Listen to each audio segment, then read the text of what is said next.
Welcome back to Black News Tonight. We start our tour of the black world in Rwanda as there's a major update on the terrorism case against Paul Rusesabagina, the real-life inspiration behind Hotel Rwanda.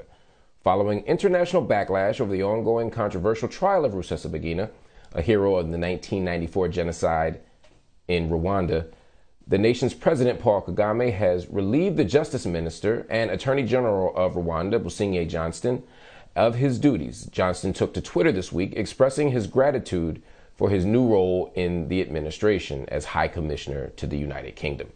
Rusesabagina is facing terror-related charges and a possible life sentence. We now move to West Papua, where on Wednesday 4 Indonesian soldiers were killed and 2 others wounded at a military post. According to the Indonesian officials, about 50 members of the West Papua Liberation Army were behind the attack. West Papua has been under Indonesian control after a highly controversial UN-sponsored referendum in 1969. Earlier, we reached out to Wenda, the interim president of the United Liberation Movement for West Papua. He has given us an exclusive statement regarding this recent attack and, more importantly, the larger context of West Papua.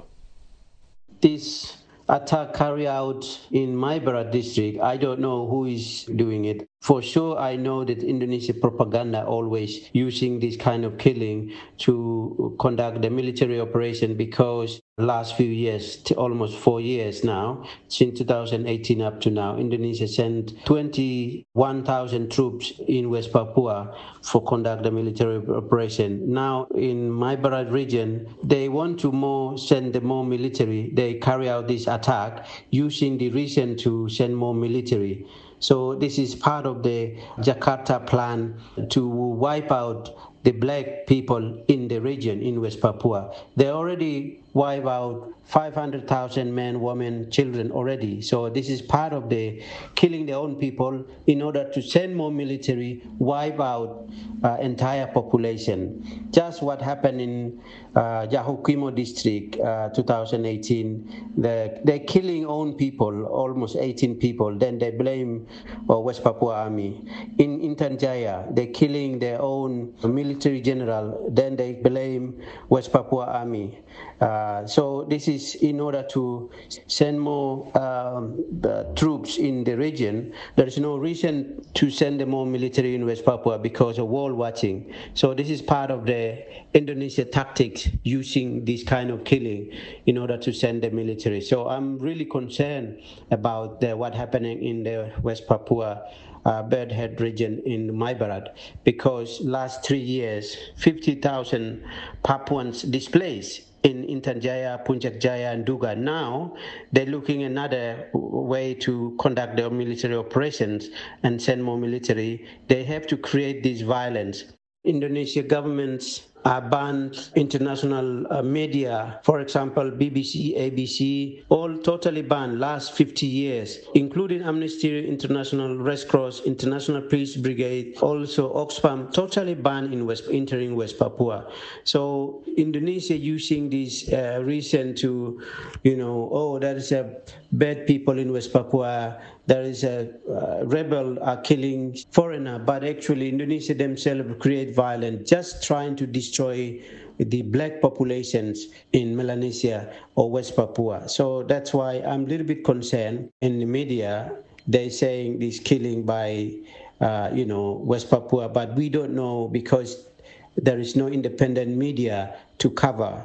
And they're just Indonesian propaganda media trying to educate the world what's happening, but actually the other way around. So we really need our brother and sister across the world to find out. And secondly, this also distract attentions, because at the moment people of West Papua across the world are campaigning free Victor Jaimo.